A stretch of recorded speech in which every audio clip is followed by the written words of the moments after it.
구독, 좋아요. 네, 박상규 시사평론가님 나오셨습니다. 어서 오십시오. 안녕하세요. 예, 국내 정치 문제 좀 뒤에서 다시 다룰 텐데 네네. 지금 국제 정세가 굉장히 급격하게 변동성이 지금 높은 상황인데 지난번에 저희가 이 중국 공산당 내부의 상황 일부 소개를 좀 드렸잖아요. 네. 중요한 지금 정황들이 새롭게 계속 나오고 있네요. 네. 일단은 뭐 실각은 확실한 것 같다. 예. 시진핑 주석은 이제 질서 있는 퇴진. 뭐 이건 뭐 한국 언론이 만들어낸 말인데. 예, 아 좋게 포장을 했네요. 그러니까 뭐 이제 그런 거죠. 왜냐하면 그 왕은 죽이지 않는다. 예. 이게 이제 중국 고대로부터의 전통이에요. 예. 유폐를 시키거나 퇴진시키는 거죠. 우리도 이제 과거에 뭐 연산군, 광해군 죽이진 않았어요. 유폐를 보냅니다. 여기저기 유폐를 보내는 그런 방식으로 처리를 했는데 그게 이제 우리나라에 와서는 뭐 질서 있는 퇴진 뭐 이렇게 이제 용어가 정리가 되는 것 같아요. 그러니까 이 무슨 말이냐? 베이다이어에서 있었던 비밀 정치국 확대 회의에서 이미 결정이 났고 네. 수족이 지금 속속 잘려나가고 있고 따라서 사중전회 8월에 있다고 알려져 있는데 거기에서 그 형식이 알려질 것이다.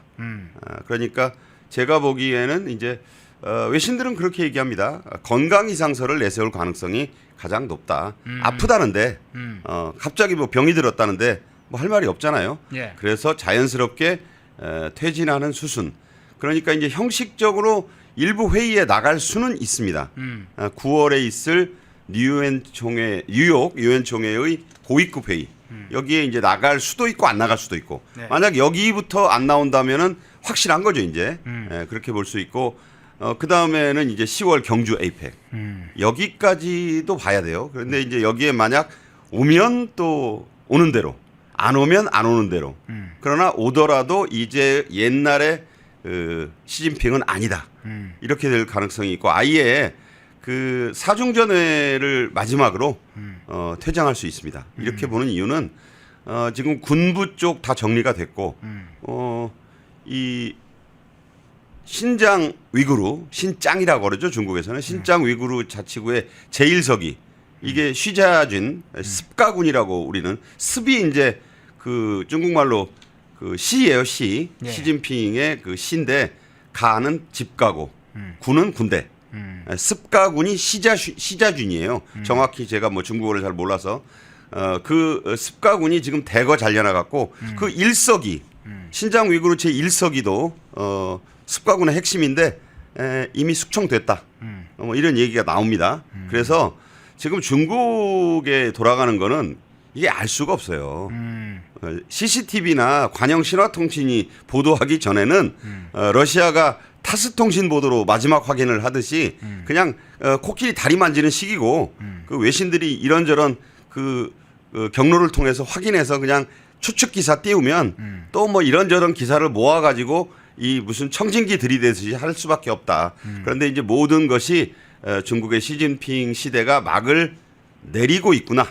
이제 그런 것으로 요약이 됩니다. 예. 특히 그 이렇게 제가 이제 되면, 그 질문 하나 좀 추가해서 드릴게요. 신화통신에서 지금 공개적으로 밝힌 게 있는데 당 중앙의 정책 결정 의사 협조 기구를 설립했다. 이렇게 공개적으로 밝혔어요. 그러니까 네. 뭔가 중요한 기구가 새로 만들어진 것 같습니다. 이게 이제 덩샤오핑 때 이 비슷한 기구가 하나 있었는데 예. 그거보다 훨씬 더 이름이 강력합니다. 예. 정책 결정 의사 협조 기구. 예. 자, 이게 이제 신설됐다는 얘기는 전에 시진핑이 있었을 때는 감히 상상도 못할 기구예요. 시진핑 말로 모든 게 결정이 났는데 이런 의사 협조 기구가 왜 필요하겠습니까?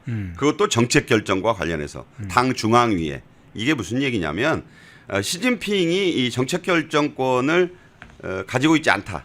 그렇게 하지 않겠다라는 의사 표시를 외적으로 한 거예요. 예. 그러니까 이런 식으로 이제 신화통신을 통해 밝힘으로써 중국의 디시전 메이커 의사결정자가 시진핑이 아니구나.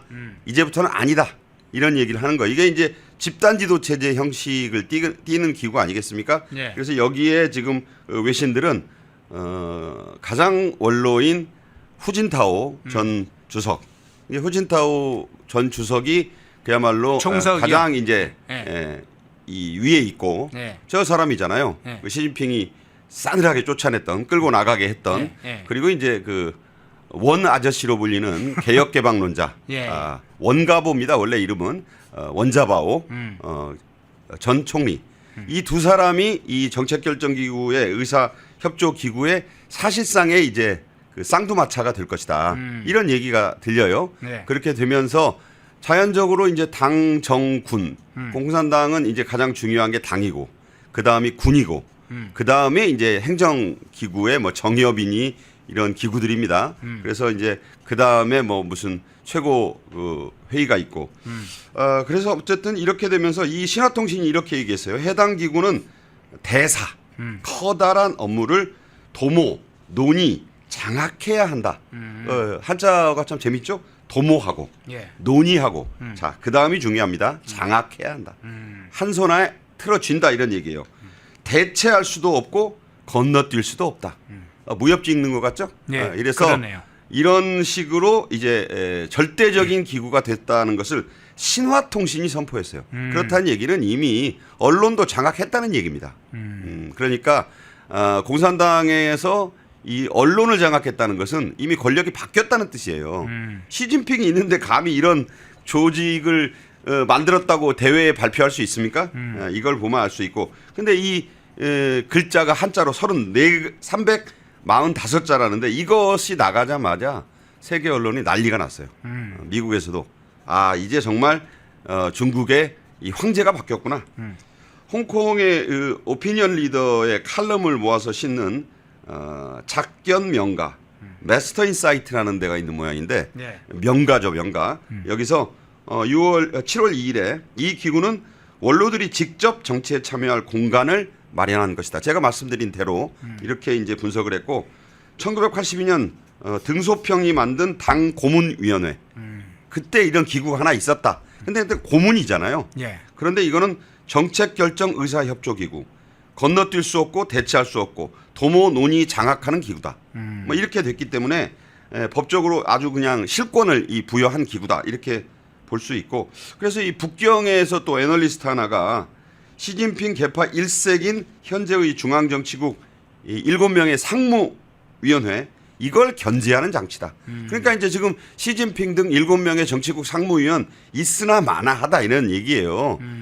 그게 중요합니다. 그래서 상무위원회가 열리고 그게 그 가운데 자리에 뭐 시진핑이 앉아 있을 수는 있어도 그 위원회도 별거 아니다라고 분석을 하고 있는 거예요. 이건 엄청난 변화죠.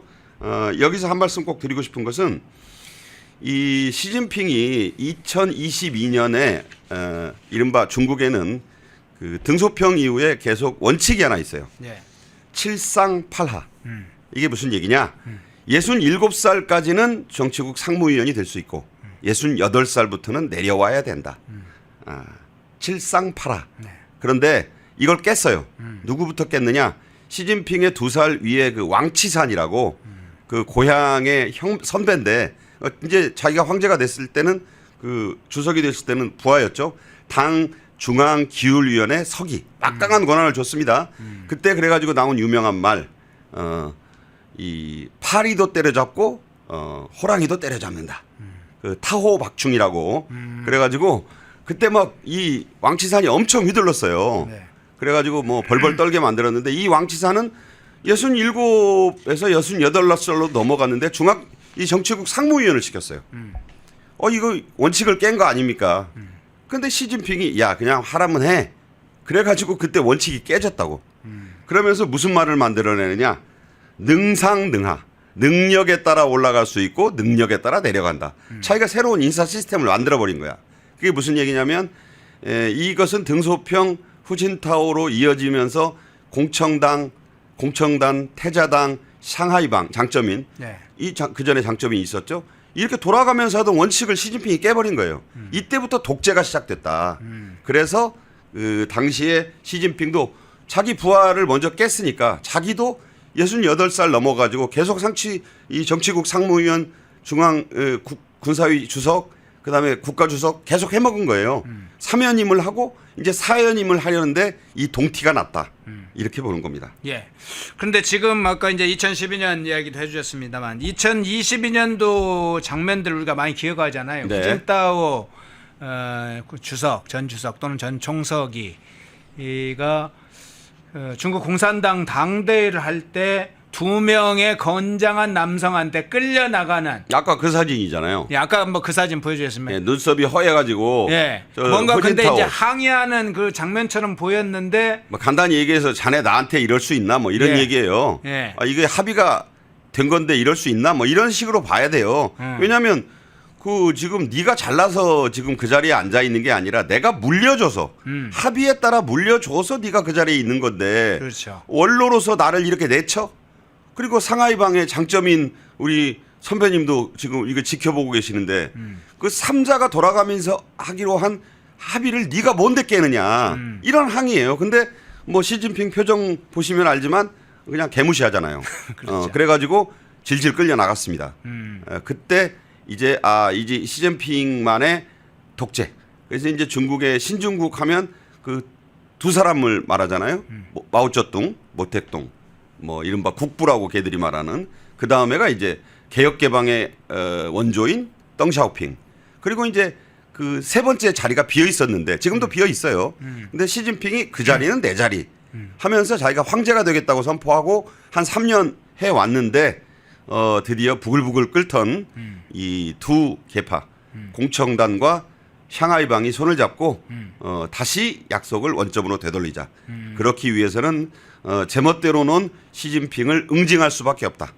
그렇게 하면서 습가군부터 하나하나 잘라냈습니다. 아유. 그러다가 이제 누구를 그게 이제 군부까지 딱 다 장악을 했다는 거죠, 전제. 그러니까 원래는 군부부터 치는 거예요. 네. 군부부터. 근데 원래 이제 시진핑이 그 소리를 듣고 되치려고 하다가 치밀히 준비한 두 계파에 의해서 오히려 당했다.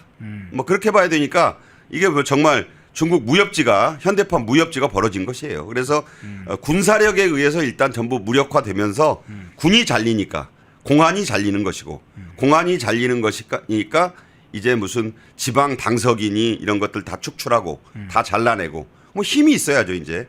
시진핑은 이제 물러나는 길. 다만 아까 말씀드렸다시피 황제는 죽이지 않는다. 그래서 뭐 사형시키거나 그렇게 험하게 다루지는 않을 거예요. 그 전에 제가 말씀드렸다시피 류사오치를 죽을 때까지 가택연금을 시켰고 뭐 조금 나은 게 장점인을 계속 사실상의 가택연금을 시켰잖아요. 제가 볼 때는 밖에 출입하지 않는다는 조건으로 일정한 바운더리 안에 가둘 가능성이 높다고 봅니다. 예. 지난 6일에 브릭스 이 정상회의에 시진핑이 불참을 하면서 실제로 실각설이 이게 음모설이 아니라 구체적으로 확인되는 상황이었다. 여기 앞서 이 얘기 드린 것처럼 신화통신이 공개적으로 밝힌 당 중앙의 정책결정 의사협조기구라는 게 새로 생겨서 중요한 결정을 여기서 한다. 그러니까 시진핑이 결정하지 않고 이제 결정하는 새로운 멤버들이 지금 구성이 됐다. 뭐 이런 것으로 알려지고 그러면 9월에 지금 경주에서 지금 9월은 뉴욕 유엔청의 고위급 회의고 10월 10월 말부터 11월 초까지 경주.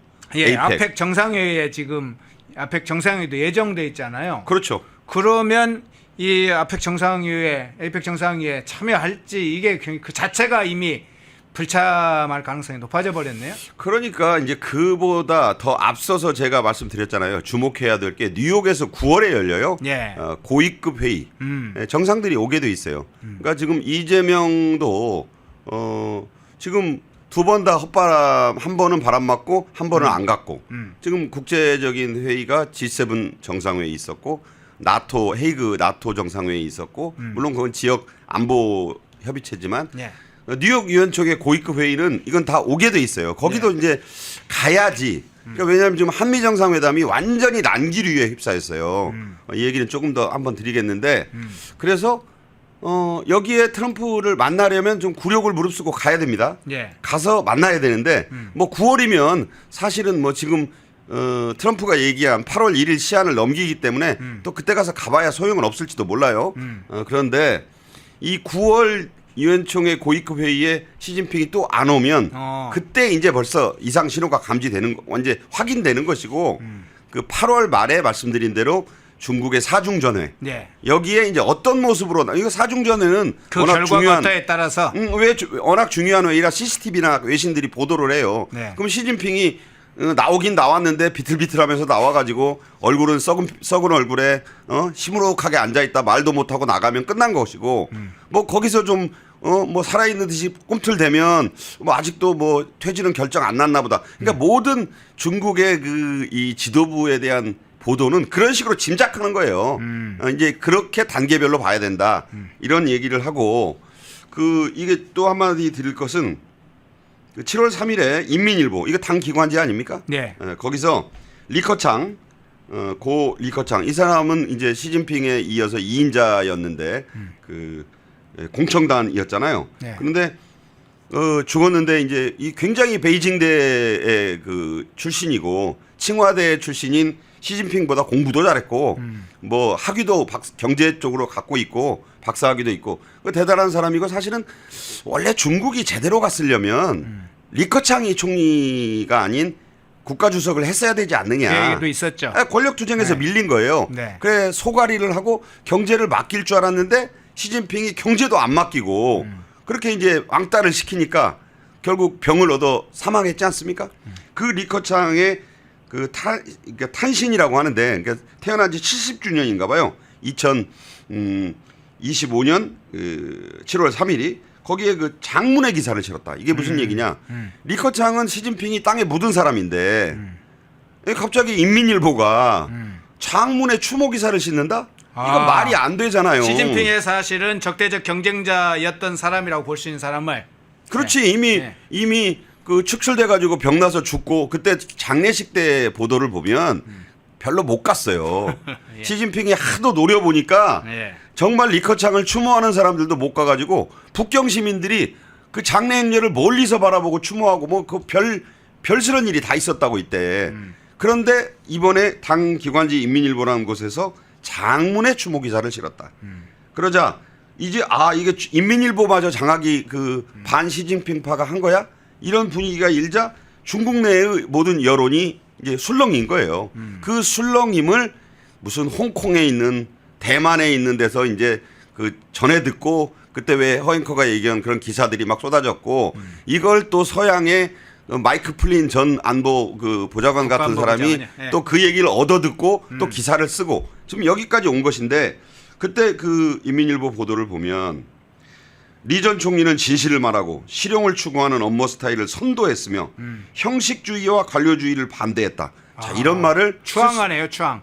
이건 거의 뭐 리스펙이죠. 예. 이 리스펙을 한 거야. 그러니까 시진핑 체제에서 죽은 리커창을 이렇게 리스펙한다?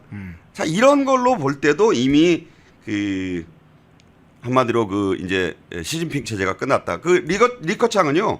시진핑 때도 불리한 통계 그 숨기는 거 이거 비실용적 잘못된 거다. 네. 그 우리나라 그 문재인 때 그 통계 조작한 거 생각해 보세요.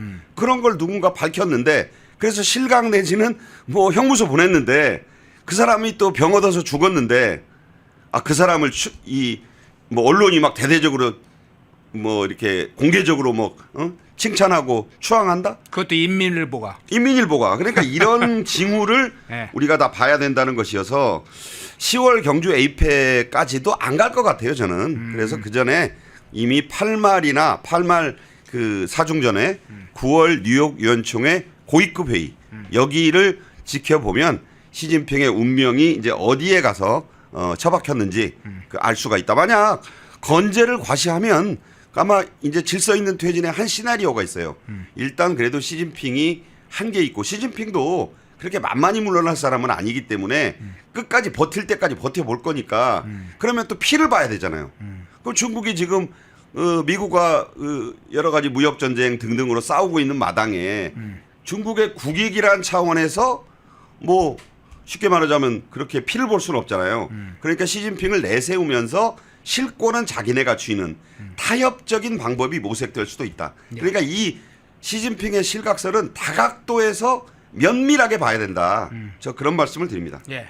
사실상 실각과 붕괴의 상황은 뭐 이미 사실로 확인되고 있고 어느 지점에서 그게 마무리될지 시진핑이 완전히 몰락하고 붕괴하는 그 시점까지 갈지 아니면 좀 타협을 해서 권력이 서로 나누어지는 일종의 집단 지도체 체제 같은 형식으로 전환할지 뭐 여러 지금 방식이 검토되고 있다고 하니까 8월 말이 상당히 주목될 수밖에 없고 중간에 그런 사실관계들이 추가적으로 나올 걸로 봅니다. 예. 이야기를 하면서 지금 이제 미국 이야기를 중간중간 하게 되는데요. 자, 그 장면으로 한번 넘어가 보겠습니다. 이번에는 민주당이 지금 트럼프 대통령의 발표, 한국의 25% 상호 관세 부과 발표 이후에 민주당 대변인이 글을 올린 게 있어요. 뭐 이르게 무슨 보좌관도 아니고 민주당 대변인입니다. 글을 이런 내용을 올렸어요. 동맹국 간의 신뢰를 저버리는 일방주의다. 동맹을 말하면서 일방적 관세를 들이대나 미국의 일방주의에 단호히 맞서야 된다. 이 민주당 집권 여당이라고 하는 민주당의 대변인이 지금 공개적으로 밝힌 내용인데 미국에 맞서 싸워보겠다 뭐 이런 건가요? 이거는 이제 김지호라고 예. 뭐 얼굴 아는 분들도 있는데 민주당 대변인 중에서도 좀 젊은 축에 속하고 네. 굉장히 극렬한 좌파예요. 말을 좀 막합니다. 네. 이 친구 좀 너무 왼쪽인데 SNS에 글을 올렸어요. 네. 그러니까 민주당의 대변인의 그 어떤 공식적인 자격으로 국회 평론관 같은 데서 했으면 네. 이게 파장이 엄청 큰데 네. 자기도 이렇게까지 말하면 파장이 클 것 같으니까 그냥 자연인 김지호로 SNS에다 올리는 거예요. 아, 그래서 그런데? 이제 파장을 최소화하려는 듯한 모습을 보였어요. 왜냐하면 이제 나중에 문제가 되면 난 SNS에 글도 못 쓰나? 뭐 이렇게 될 것 같아서 자, 앞서 잠깐 그 시진핑 얘기의 마지막을 장식하자면 네. 그런 얘기 좀 하고 싶어요. 시진핑의 실각은 이재명 정권에도 치명타입니다. 왜냐하면 시진핑이 10월에 에이펙 오는 걸 위해서 지금 잔뜩 공을 들이고 있거든요. 네. 그 이전 대선 전부터 막 돈 쓰라고 압박해가지고 경주에다 돈을 엄청 갖다 줬어요. 거기 막 꽃길 깔고 지금 이 더위에 지금 공사하느라고 한창이라고 하는데 그 시진핑을 중심으로 모든 이재명 정권이 대중 전략을 짰어요. 네. 그런데 시진핑이 실각을 한다? 그래서 뭐 만약에 10월 에이펙에 딴 사람이 온다든가 못 온다? 뭐 이러면 이재명 정권의 대중 전략을 다 수정해야 돼. 다 수정해야 하고 또 원자바오 전 총리가 만약에 실권을 특히 경제 분야 실권을 틀어주잖아요. 그러면 미국과 그렇게 나쁘게 가질 않아요. 원자바오는 집권 때도 미국과 서방을 잘 아는 그런 지도자였습니다. 애민 지도자고 그래서 원아저씨란 별명으로 지금도 좋아해요. 과거에 저원라이 주은래 전 총리처럼 아주 친서민형 지도자입니다. 그래서 사뭇 다를 것이다. 이게 대한민국 입장에서나 미국 입장에서 나쁠 게 없는데 이 좌파들 입장에서는 그냥 시진핑이 미국과 막 싸우고 그런 모습을 좋아할 거 아니에요. 그래서 이 김지호 얘기를 이제 여기서 하게 되는데 그 지금 좌파들이 중국 사정을 이재명 좌파들이 굉장히 그 두려운 눈으로 바라보고 있다고. 마치 동유럽이 소련이 무너질 때 동유럽이 동요한 것처럼 지금 이 한국의 이재명 좌파들은 어떤 책 보고 공부했습니까? 예. 그 유명한 리 영희의 전환시대의 논리 아니에요? 운동권이라면 뭐 2회독, 3회독 밑줄 쳐면서 봤다는 그 책. 그래서 그 문재인도 그 생각 때문에 중국은 숭산이요, 한국은 작은 봉우리다. 13개 중에 8개 혼밥하면서도 중국 했던 거 아닙니까? 중국 길거리만두 먹으면서도 그런 식으로 지금 이재명 좌파들은 중국의 어떤 중심이 무너진다고 생각하고 있다. 이 점을 가지고 이 얘기를 좀 하겠습니다. 이 김지호 저도 방송을 좀 같이 해봤는데 말을 굉장히 막 하더라고요. 이 친구 굉장히 막합니다. 그래서 이 일방주의다? 동맹국 간의 신뢰를 무너뜨리는 일방주의다? 이거 만약에 박찬대가 얘기했으면 큰일 나는 얘기예요. 근데 박찬대급이 아니라 그냥 대변인 중에서도 뺏지도 않단 젊은 대변인이 SNS 한 얘기다. 자, 그러면서 일방주의에 단호히 맞서야 한다. 그러면서 말하는 게 단일 대우 얘기를 해요. 그 단일 대우 운동권이 좌파들이 쓸 때 무슨 말로 씁니까? 미 제국주의에 맞서는 단일 대우 이거 아니에요? 네. 이런 말을 지금 태연히 썼다. 이게 좌파들의 속내예요.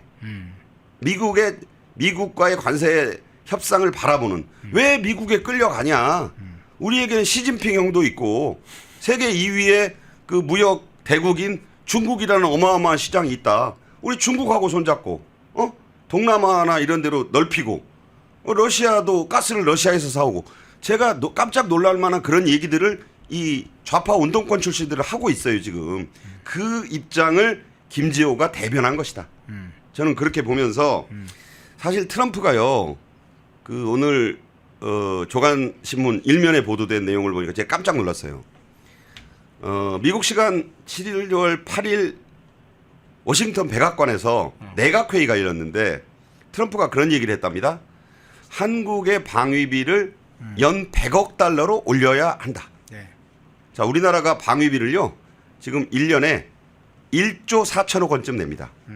이거를 2026년부터는 1조 5,192억 원 내기로 바이든하고 합의를 했어요. 그 윤석열 정부 때. 네. 그래서 그 인상률을 8.3%포인트로 억제를 잘 해놓은 거 아닙니까?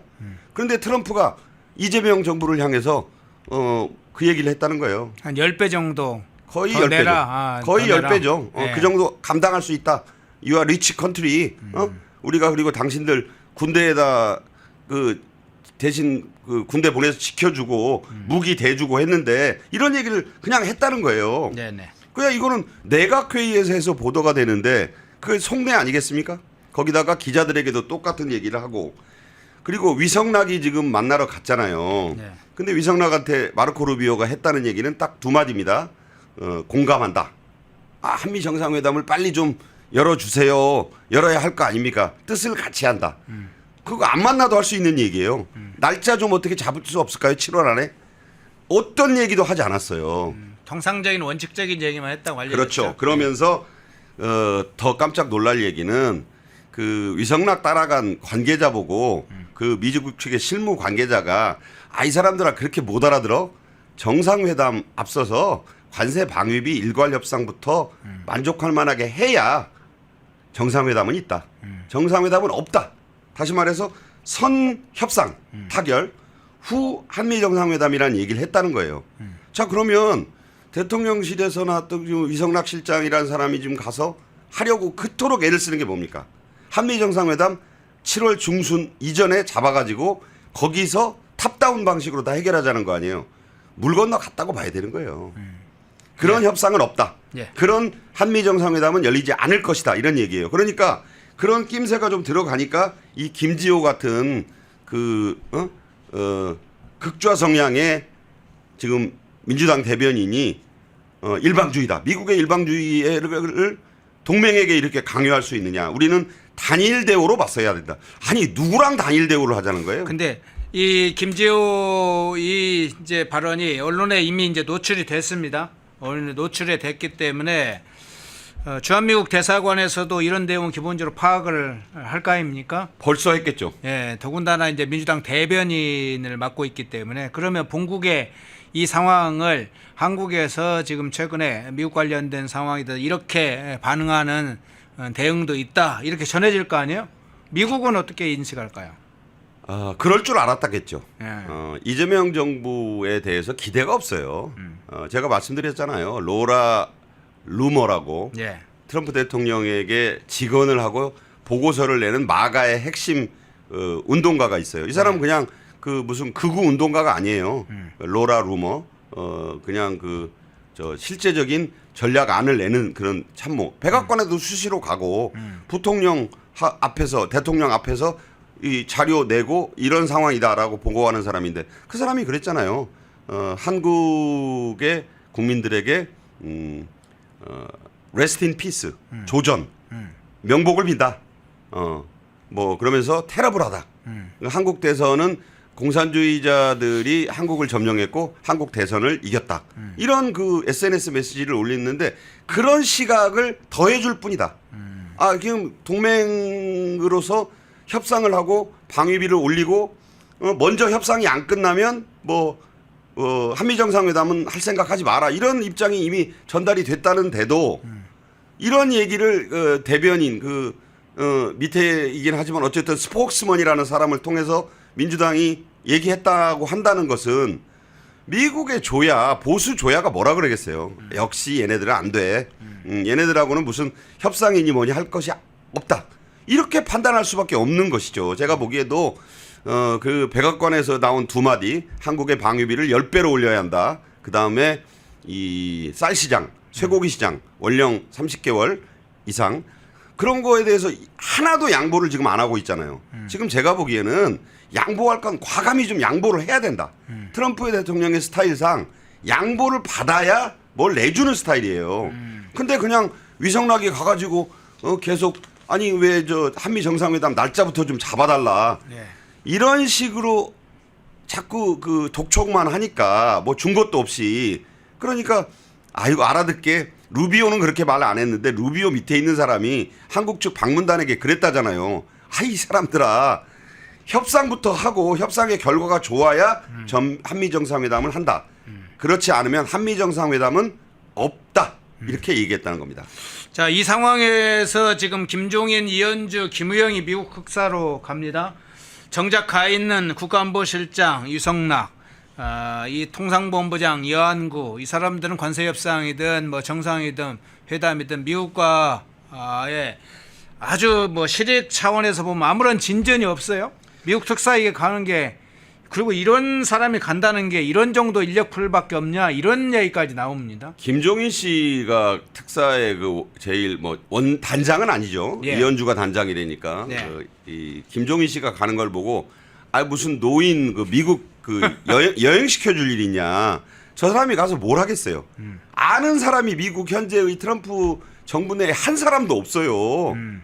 저는 뭐 영어나 좀 되는지 모르겠어요. 이 사람이 어느 하다못해 방송에서는요 레이건 때의 그 인력풀을 가지고 있는 김종인을 왜 트럼프 때 보내느냐 이런 얘기 하더라고요. 그렇죠. 레이건 시절이면 네. 레이건 대통령은 벌써 돌아갔고 그 사람들 다 집에서 손주 보거나 증손자 보고 있어요. 네. 그 나이로도 그렇고 이 독일 통 아닙니까? 여러 번 말씀드리지만 그리고 독일의 사회주의적 그런 그 경제 이론을 배워서 와가지고 그래서 그냥 마르고 닳도록 외치는 게 경제 민주화예요. 그것도 사회주의적 사상에 입각한 경제론 아닙니까?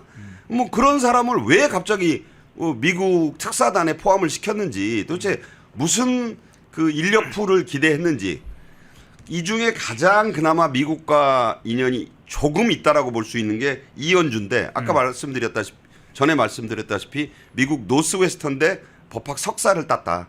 2년 미국에서 공부한 게 제가 보기에 미국 체류의 다고 네. 한미의원연맹 이사예요. 근데 뭐 그 이사라는 것은 여야에 그냥 다 임명이 되는 거니까 이 정도의 그 경력밖에 없어요. 통상의 전문도 아니요. 방위 쪽에 무슨 가서 무슨 누굴 안보보좌관이라도 만나서 말을 할 수 있는 사람도 아니고. 자, 김우영은 더 안심하죠. 이 사람은 은평구청장 2번인가 하다가 강원도 가가지고 자기 고향 가가지고 뭐 좀 해보려다가 은평으로 다시 돌아와가지고 또 은평에서 배지를 달았어요. 네. 저도 은평 살지만 뭐 이런 사람은 저 왜 가는 거냐 도대체. 감시시키려고요. 아니 그냥 자리 모자라니까 막내로 주니어로 따라가는 거예요. 저 네. 사람들 셋이 가면은 그래도 무슨 그 프레스티지 클래스 정도는 태워줄 거고 네. 기내식도 따로 서비스 될 겁니다. 호텔도 좋은 호텔에서 머물고 누구 만날 사람이 아닙니다. 있을까? 저 사람은 이재명의 입장에서 볼 땐 더민주혁신회의 그 또 핵심 멤버였잖아요. 그렇죠. 뭐 김우영은 그렇죠. 예, 그러니까 혹시 김종인이나 이런 사람들이 혹시 자기가 생각했던 어떤 틀을 벗어날까 멍뚱한 짓을 할까봐 이재명 입장에서는 좀 감시 도구를 보낸 거 아닐까요? 그럴 수도 있어요. 네. 그래서 제가 보기에는 만약에 저 특사단을 꾸리려면 이럴 때 무슨 그 윤석열 정부 때 두 사람 오유경 식약처장하고 그 말 많은 송미령 네. 그 장관 같은 사람을 그 기용만 할 게 아니라 그때의 통상 라인 실제로 몇 달 전까지 그 같이 머리를 맞댔던 그 통상교섭본부장 물러났지만 그런 사람을 오히려 직전까지 계속 논의를 했던 사람이잖아요. 네. 자기들 입장에서 도저히 뭐 내란 공범으로 지금 영장 치려는 한덕수 전 총리나 최상목 전 경제부 총리를 보낼 수 없으면 사실은 저는요 한덕수 전 총리는 몰라도 이럴 때 만약 최상목 경제부총리 같은 사람을 이재명이 특사로 보낸다고 하면 국민들이 되게 놀랄 거예요. 거기에는 여러 의미를 담을 수 있고 정말 대통령이 진정성을 갖고 한번 뭐 좌우를 떠나서 이 통상 문제를 풀어보려고 하는구나. 그런 의지가 있다고 느껴지지 않을까요? 그런데 뭐 그런 생각조차 안 하고 아니 우리가 지금 내란 공범으로 바로 지금 잡아다가 내란 특검으로 조지고 그다음에 그 곧 사법 처리해서 영창해 넣어야 될 감옥에 보내야 될 사람을 보낸다? 생각조차 못했을 거라고. 그러다 보니 저런 김종인, 이현주, 철새 김종인 씨 여러 번 얘기하지만 한국 신기록이자 세계 신기록이에요. 5개 정당을 다 색깔을 달리하면서 비례대표 배치를 5번 단 사람. 철새는 저 사람이 철새 중에 철새라고. 그다음에 4개 정당을 오가면서 이 안철수에게 붙었다가 그 이전에 문재인에게 붙었다가 또 이쪽 당으로 왔다가 또 민주당으로 간 그 현대판 철새. 김민세도 원래 이름이 옛날에 김민석이 아니라 김민세였잖아요. 예. 그 철새다고 거기도. 그 철새들을 좋아했는지 저렇게 늙은 철새, 그 여성 철새 저렇게 2명 엮어서 거기에 지금 우리 허앵커 말씀한 대로 더민주혁신회의의 핵심인 구청장 출신 이렇게 엮어서 보내면 미국에서 뭐라 그러겠어요. 아 얘들 이 사람들 뭐하러 온 거야 도대체. 네. 와가지고 호텔에만 있을 거예요. 누구 만날 사람이 누가 있어. 아마 좌파 그 미국 교포단체에서 세미나나 부르면 거기나 가서 몇 마디 미국이 우리를 이렇게 다루면 안 된다 이런 식으로나 하다 오지 않을까. 정말 저는 한심합니다. 네. 예. 지금 상당히 지금 한미 간의 관계가 긴장 관계, 이재명 정권을 보는 시선이 매서운데 지금 저렇게 한각에 김종인, 이현주, 김우영 같은 인물을 미국 특사로 보낸다니 참 누가 봐도 한숨이 나옵니다. 그 장면 살펴봤고요. 마지막으로 짧게 지역화폐의 지금 장면들을 좀 살펴봐야 되겠습니다.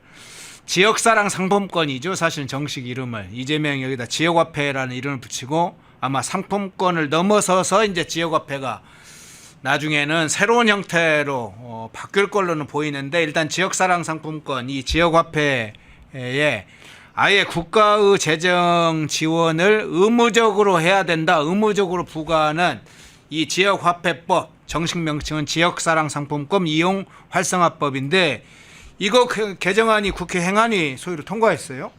저게 지역화폐, 기본소득, 네. 지역화폐 뭐 듣기만 해도 이제 막 골치가 아픕니다. 왜냐하면 저게 지금 이 꿀단지예요.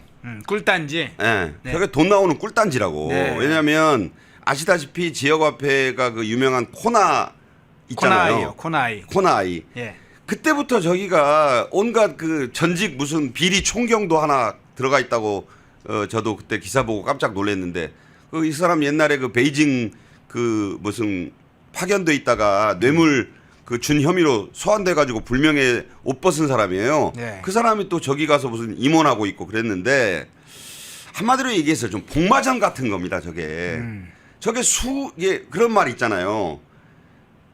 콩고물, 떡고물. 떨어지는 수입. 그러니까 무슨 낙전 수익이라고 그러죠. 인절미를 만들다 보면 콩고물이 떨어진다 그래서 나온 말이 콩고물인데 네. 그 낙전 수입이에요 말 그대로. 근데 낙전이 저게 수조 원이면 그 낙전이 얼마겠어요.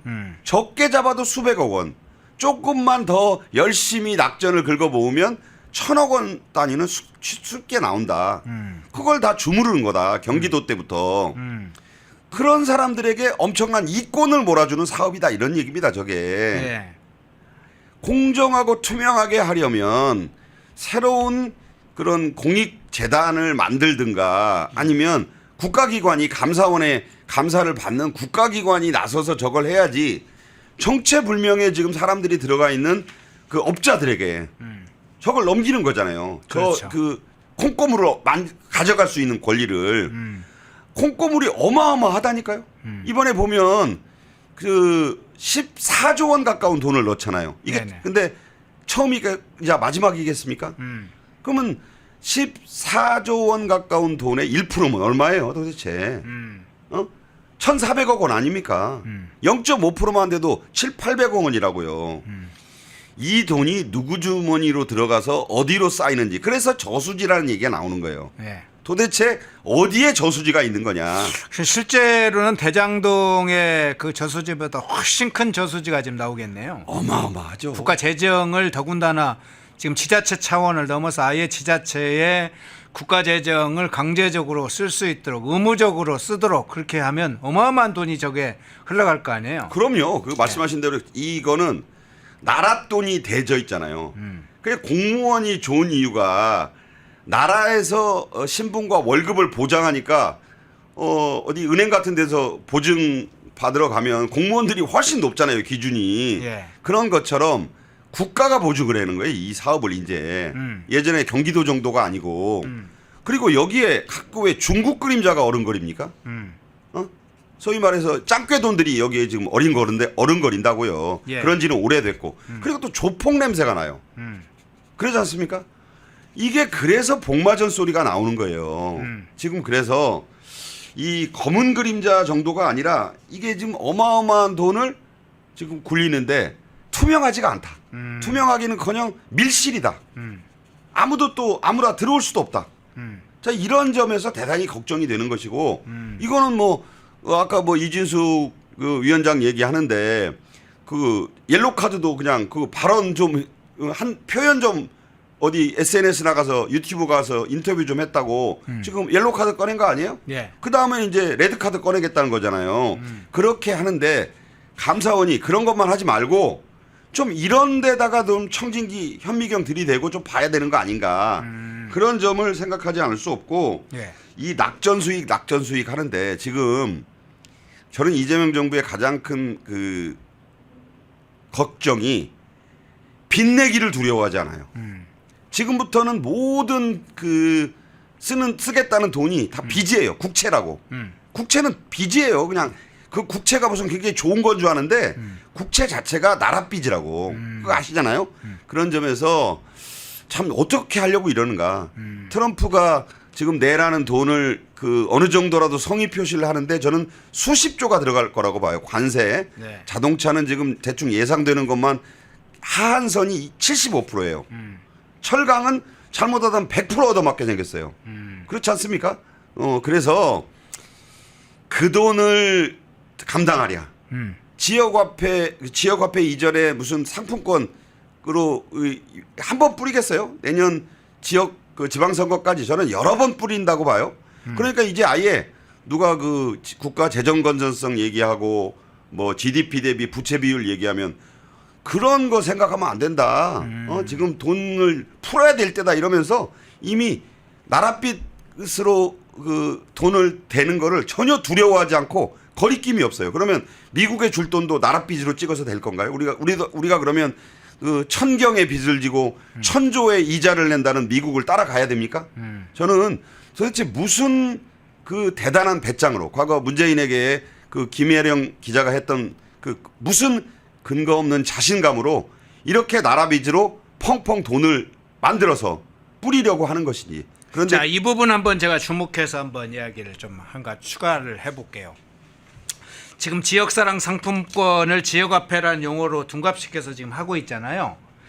근데 제가 곰곰이 지금 계속 이 지역화폐를 생각 중인데 네. 지금은 상품권이지만 제가 보기엔 조만간 디지털 화폐 분야로 확대시킬 거로 보입니다. 정확히 보셨습니다. 예, 이거 하나. 네. 자, 이제 상품권 영역에서 굉장히 디지털 화폐 영역으로 확장시킬 거고, 그러니까 낙전 수입을 상품권에서 얻는 것만 아니라 디지털 화폐 여러 종류로 확장시킬 거고. 김남국이가 디지털 비서관으로 가 있잖아요 지금. 예. 네. 또 하나, 자 주목할 건 이 상품권을 거래할 때도 보면 지정을 대부분 지자체에서 해요. 특정 상품, 예를 들자면 스타벅스는 안 된다. 그렇죠. 상품권 어디는 되고 어디는 그리고 본점은 안 되고 가맹점은 된다. 예. 뭐 이런 식으로. 그러니까 상품도 지정하고 특정 업체도 사실상 지역 지정을 하고 목적과 방식을 다 지정한단 말이에요. 그러면 국가재정이 더군다나 이렇게 강제로 쓰게 되면 한쪽으로 완전히 지역 경제에 있는 주요 산업 분야, 그러니까 주요 분야를 저들이 생각하는 낙전 수입은 이제 시작이고 그렇죠. 완전히 통제가는 방식으로 갈 가능성을 굉장히 저는 우려하거든요. 정확히 보셨고 전적으로 동의합니다. 특히 예. 요새 김남국이가 디지털 비서관 뭐 코인으로 수백억 벌어서 예. 배지를 잃은 대신에 돈을 얻은 그 사람이 지금 그 친구가 디지털 비서관이잖아요. 예. 이거 신설해서 만들었어요. 그 전문가인데 뭐가 전문가냐? 그 코인 전문가인 거예요. 잡코인이요? 잡코든 뭐든. 잡코인. 예. 그러면서 지금 이 정부가 뜨면서 계속 출범하기 전부터 한 얘기가 뭡니까? 스테이블 코인. 어? 화폐 가치를와 맞추는 그 스테이블 안정하다는 뜻이잖아요. 네네.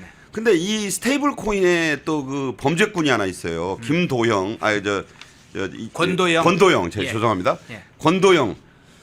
하여튼 이거 폭망했잖아요. 예. 그 테라. 지금 테라. 그것도 스테이블 코인이에요. 화폐와 1대1로 가치를 맞춰 놓는다고 속이는. 그래서 지금 그 정확한 표현이신 것이 현금으로만 하니까 별로 재미가 없어요. 폭발적이지 않아요.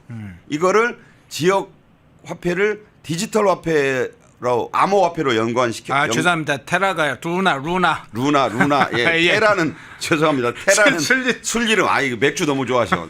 예, 저 루나죠. 루나입니다. 그 루나의 권도영인데 예. 자, 이런 것들과 연계를 하게 되면 그 폭발력이 그 투기성과 도박성이 예. 수십 배가 되는 거예요. 예. 저는 이래서 이 지역 상품권, 지역 화폐를 지금 검은 돈, 뒷돈 챙기는 저수지로만 쓸 우려만 있는 것이 아니라 예. 이게 디지털 화폐 시장과 연결이 되면 도대체 얼마 만에 검은 돈이 생겨날 수 있는 여지가 생기는 것인가. 저는 이런 것이 전혀 도외시되고 있다. 지금 모든 거는 그냥 뭐 지금 취임 한 달 남짓 해가지고 너무 지금 급하게 이루어지고 있어요. 지금 아시다시피 뭐 방송상법이니 노란봉투법도 원래는 좀 워워 했었잖아요. 처음에는. 네. 그러더니 지지율이 55, 58, 뭐 60 안팎 이렇게 나온다니까 지금 다 들떴어요. 이재명도 워낙 들떠가지고 여러분의 뜻이 내 뜻과 같다. 이러면서 지금 오죽하면 지금 박찬대가 지금 표가 좀 뒤지니까 아까도 그 강전혜 변호사하고 그 말씀하시던데 지금 무리수 두잖아요. 그 제1야당의 국고보조금을 날려버리겠다. 아니 국고보조금을 왜 날립니까? 무슨 죄, 어떤 혐의가 있다고? 지금 너무 오버하고 있어요. 너무 막 나가고 있다. 자, 그래서 그 윤여준 씨가 저는 뭐 그 사람이 거기 가서 뭐 보수였다가 거기 가서 무슨 선대 상임위원장하고 그런 걸 비난하자는 게 아니라 그래도 이번에 한마디 제대로 된 말 했더라고요. 레드 팀이 있어야 된다.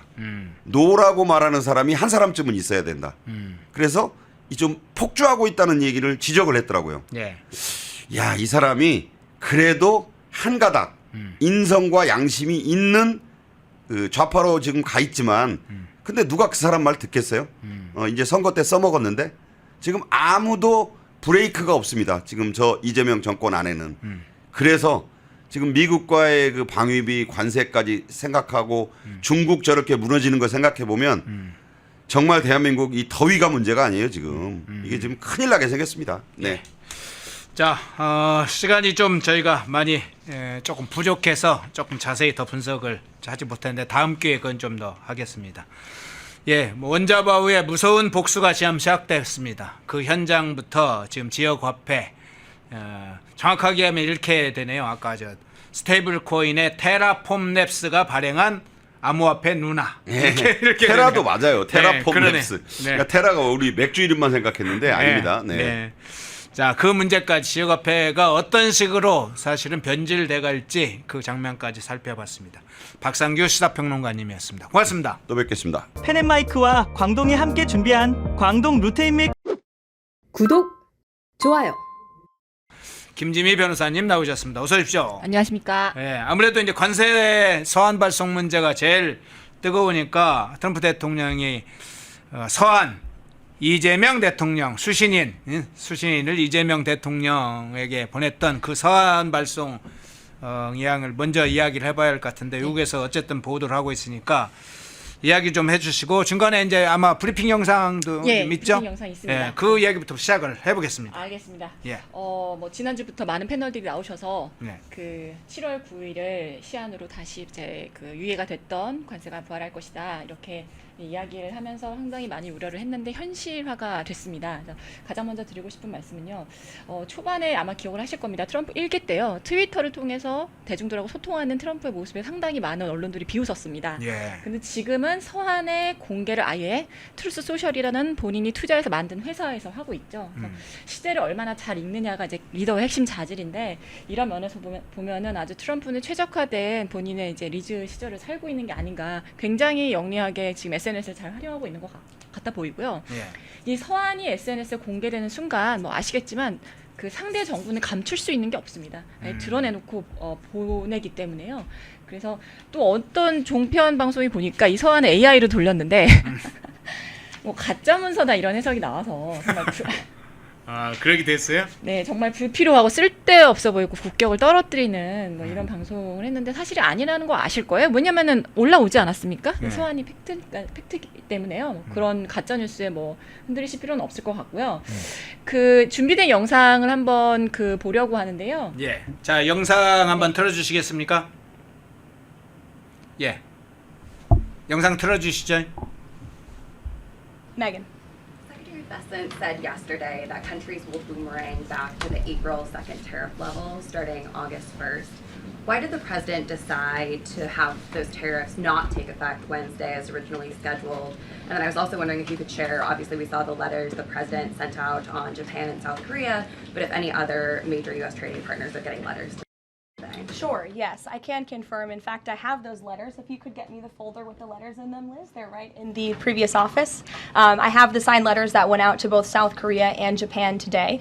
And there will be approximately 12 other countries that will receive notifications and letters directly from the President of the United States. And weeks ago, I stood at this podium and I told all of you that the President was going to create tailor-made trade plans for each and every country on this planet.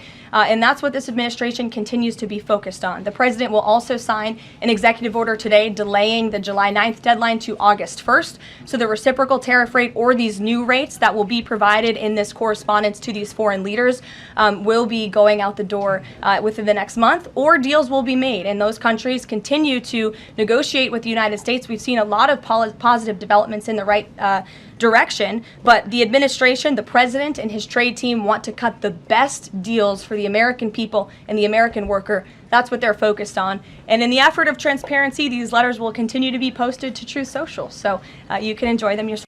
Least.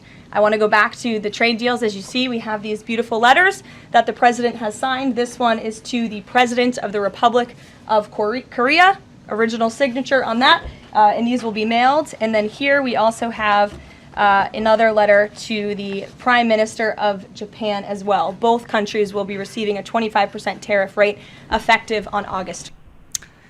예. 캐롤라인 레비스 대변인의 발언이 있었네요. 예. 내용 좀 소개도 해주시죠. 그 기자가 이제 물어봅니다. 레간이라는 기자가 원래는 7월 9일인데 왜 8월 1일로 미룬 거냐 이렇게 물어봤고요. 그리고 지금 대표적으로 일본이랑 한국에 보낸 걸로 알고 있는데 혹시 다른 나라에도 또 보낼 계획이 있냐 이렇게 물어봤습니다. 그러니까 이거에 대해서 이제 캐롤라인 레빗이 원론적인 얘기를 하는데요. 왜 8월 1일인지에 대해서는 이야기하지 않습니다. 다만 뭐라고 굉장히 자신감 있는 표현을 해요. 우리가 테일러메이드, 그러니까 아주 최적화되어 있다. 그리고 이 미국이 아주 그 개별적인 나라에 최적화에 맞춰서 만든 서한이다. 뭐 그렇게 보이지는 않아요. 왜냐면은 복붙한 것 같아 보이거든요. 그리고 이런 말합니다. 딜이 얼마든지 추가로 만들어질 수 있다. 이런 식으로 이야기를 하고 또 네고시에이트 할 수 있다는 얘기를 또 합니다. 그래서 협상 여지가 있는 것 같이 이야기하지만 오늘 어제군요. 어제 7월 8일 11시, 밤 11시 한 45분에 트럼프가 직접 올린 그 트루스 소셜의 그 메시지가 있어요. 예. 그래서 보면은 변동 없을 거다. 그러니까 우리는 25%는 분명히 가는 거다라고 못을 박았기 때문에 협상 여지가 있다는 거는 지금 저 자리에서 이야기하는 것 같아서 그렇게 보이진 않고요. 다만 제가 저 얘기를 들었을 때 좀 부러운 건 이런 거였습니다. 뭐 대한민국에 보내든 일본에 보내든 뭐 추가로 12개 나라에 보낸다 이런 식으로 이야기하는데 그게 중요한 게 아니라 우리가 지금 포커스하고 있는 것은 미국 국민의 그리고 미국 노동자의 최적의 그 이익을 위해서 베스트를 위해서 우리가 일하고 있다. 그리고 우리를 믿어달라. 우리 행정부가 거의 총력을 다하고 있다. 이런 식으로 마무리를 또 했거든요. 그런 걸 봐서는 참 국민으로서 그 미국 행정부의 어떤 그 태도나 그런 걸 자신 있게 말하는 이제 대변인의 태도에서 상당히 부럽다는 느낌을 좀 받았습니다. 그리고 이런 얘기를 했어요. 우리가 이 서한의 투명성을 위해서 아예 대놓고 고유명사 얘기했죠. 트루스 소셜에 올릴 거니까 가서 좀 찾아봐라 이렇게 얘기했잖아요. 그래서 찾아봤습니다. 그 서한을 보니까 전 이런 생각이 들었어요. 이제 대한민국이란 나라가 확실히 반중 친미로 돌아설 수 있겠냐. 중국몽을 과연 버릴 수 있겠냐. 그리고 우리가 서한에 썼지만 미국이란 나라를 세계에서 가장 큰 마켓으로 과연 인정해 줄 수 있겠냐라는 것을 물어보는 약간 뭐 그 경고장 내지는 초청장 같이 이제 느껴졌습니다. 그래서 보신 분들은 아시겠지만 모든 그 한국산 제품에 대해서 25% 관세 그리고 기존의 세퍼레이트 프롬 이렇게 됐기 때문에 기존에 우리가 매겼던 부분별 관세는 또 유지가 된다는 취지인 것 같아요. 네. 그래서 예를 들면 철강은 10% 자동차 부품 같은 경우는 5%가 있었잖아요. 이걸 폐지한다는 것이 아니라 여기에 플러스 더해서 한국에서 들어오는 모든 제품에 대해서는 25% 관세를 매기겠다. 이게 이제 확실한 서한에 기재가 됐고 7월 8일 어제 아까 말씀드린 것처럼 7월 8일 거의 자정에 가까운 시각에 트럼프가 본인의 소셜에 올렸습니다. 그래서 이거 변함이 없을 거다. 각국에 보낸 거에 대해서 변함이 없을 거고 우리가 반드시 8월 1일부터 관철시킬 거다. 이렇게 얘기했기 때문에 변동은 없는 걸로 보입니다. 네. 그런데 이 한국산 제품에 대해서 8월 1일부터 25% 관세를 적용했다. 이게 이제 상호 관세를 제기한 거잖아요. 맞습니다. 부품별 관세도 있을 텐데 그 내용도 좀 소개를 좀 해주시고 철강 커터제 폐지됐다는 보도도 있던데 그 얘기가 맞는지 좀 이야기를 해주시죠. 철강 커터제 폐지는 이제 뭐 1월 말인가요? 2월 네. 초부터 나왔던 얘기라서 그 얘기는 아예 폐지가 된 것 같고요. 그러니까 네. 커터제라는 게 어느 수준까지는 면세였다가 그 이후부터는 이제 관세를 부과한다는 거잖아요. 그리고 커터제도 기존에 문제가 많았어요. 왜냐하면 커터제가 기업별로 시행이 되는 게 아니라 대한민국에 대한 커터제이기 때문에 우리나라에선 또 그게 산자부에서 순위별로 커터제를 나눠주는 문제 때문에 그것도 사실 진통이 많았거든요. 철강업계가 안 그래도 어려운데. 근데 지금은 아예 커터제도 없애고 들어오는 모든 것에 대해서 25% 매기겠다는 겁니다. 그래서 커터제는 폐지가 되는 것으로 보이고요. 네. 그 다음에 또 그 말씀하신 부품별 같은 것도 지금 아까 보셨지만 모든 것에 대해서 25%라서요. 최소 25%입니다. 뭐 다른 부분은 뭐 기존에 뭐 5% 10%가 그대로 유지되는 거냐? 그렇지 않아요. 다 25% 그리고 아까 말씀드렸지만 기존의 그러니까 기존의 이제 산업 부분별로 관세가 따로 책정되어 있는 게 있었잖아요. 예. 그거는 별도라고 이야기를 하는 걸 봐서는 그게 폐지가 된다는 게 아니라 그거는 그거대로 유지를 하고 그다음에 한국에서 들어오는 모든 것에 대해서 25% 관세를 부과하겠다는 거고 제가 우려가 되는 건 이런 거예요. 지금 서한에 보면 이런 내용이 있어요. 우회적으로 들어올 생각을 하지 마라. 그러니까 예를 들면 지금 영국 같은 경우는 10%로 낮춰주지 않았습니까? 예를 들면 철강을 예를 들어 보겠습니다. 철강 당장 수출하려고 하면 우리나라 25%인데 영국으로 우회서 들어오면 10%가 아니라 25%를 더 때리겠다는 거예요. 그리고 만약에 한국이 보복 관세한다? 우리는 그럼 보복 관세도 용납하지 않겠다. 그러니까 뭐라고 얘기하는 거냐면 지금 한국 정부에 대해서 그동안 많이 시간을 보냈잖아요. 예. 예, 좌파 정부의 민낯이 뭡니까? 기존에 그 보수 정권이 하려고 할 때는 발목 잡지 않았습니까? 좀 과거 얘기지만은 최상목 그 경제부총리랑 한덕수 총리가 할 때 무슨 뭐라 그랬죠? 슈퍼 모럴 해저드 이런 얘기하면서 새 정부가 들어서서 관세 협상 할 테니까 하지 말라는 식으로 얘기했잖아요. 그리고 와서 아무것도 안 했습니다. 한 달 넘게 아무것도 안 했어요. 그러니까 그 시간 동안 많이 지나갔잖아요. 그러니까 25% 관세에 대해서는 지금 그 미국의 입장이 변함이 없고 만약에 이거를 한국 정부가 머리를 써가지고 뭐 우회해서 들어온다거나 우리도 같이 때려버리자. 뭐 김지호 대변인이 뭐 단일 대우로 뭐 무슨 반미전선 구축하자고 선동하는 이 그 서한을 장면. 읽어봤나 모르겠는데 예. 읽어봤으면 그렇게 그 대변인이라고 하시니까 그 글을 삭제하셔야 될 것 같아요. 여기 보면은 그런 식으로 결국은 국익을 위해서 단일 대우 한다는 게 우리도 관세 때리면 되지 않냐는 거잖아요. 모르시는 것 같은데 그 미국이 대외적으로 적자를 많이 본 나라 중에 대한민국이 공식적으로 6위예요. 그럼 우리가 6번째로 미국에 대해서 돈을 많이 벌어가는 나라라는 거거든요.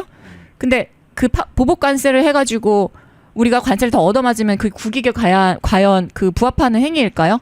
예, 그래서 보복 관세 할 생각하지 마라. 우회해서 하지 말라는 얘기까지 이제 덧붙였습니다. 그래서 예, 그런 내용 말씀을 드리고요.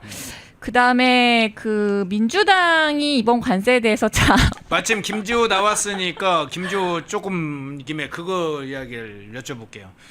김지호 발언도 그렇고요. 민주당 이번 사태 관세 사태에 대해서는 되게 정치적 태도가 어쨌든 정부에도 사실은 좀 어정쩡한 입장으로 보이긴 하는데 민주당은 어떤가요? 민주당 이제 제가 볼 때는 약간 정권하고도 좀 다른 노선인 것 같아요. 지금 그래요? 정권은 본인들이 예상을 했다. 우리가 시간을 벌었다. 뭘 한 게 없는데 시간을 벌었다라는 식으로 이야기를 하잖아요. 근데 오히려 민주당에서는 반미 노선을 강화하는 분위기여서 되게 우려가 되고요.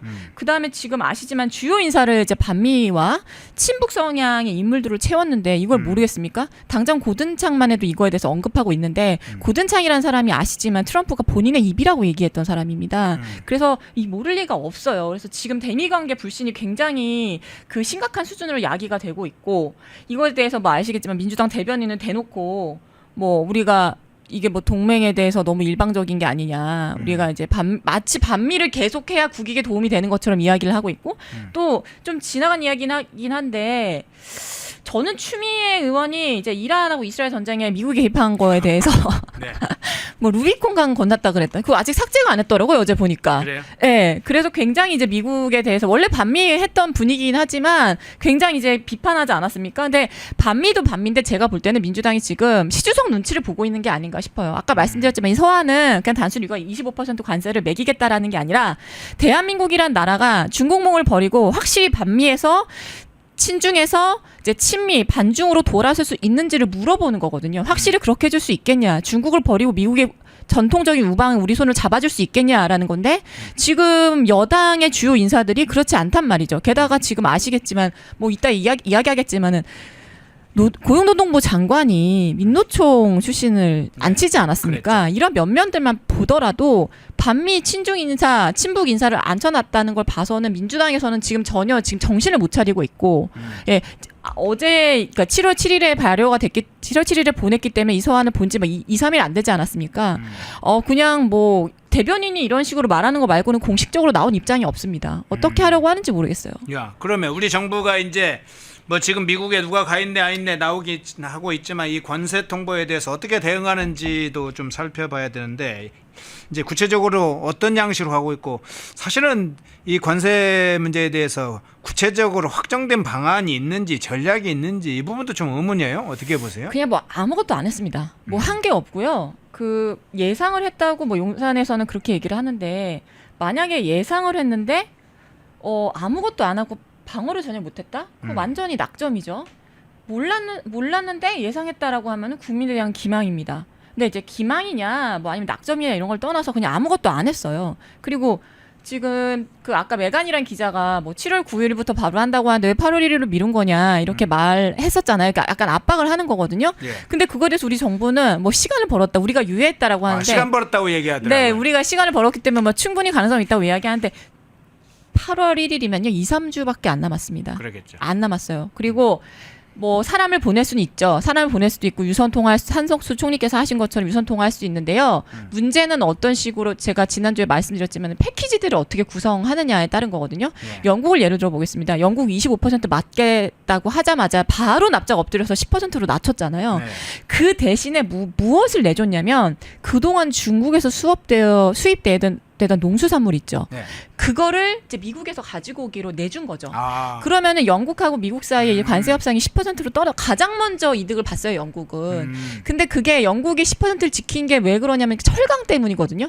아시지만 반도체가 산업의 쌀이라면 철강은 심장이에요. 게다가 안보의 심장입니다. 철강 없이는 할 수 있는 게 없어요. 무기, 항만, 도로, 건설 그러네요. 다 못 하잖아요. 게다가 작년 7월이랑 11월에 포스코가 공장 2개 문 닫았죠. 우리가 쓰는 다 여기에 다 철강 제품이죠.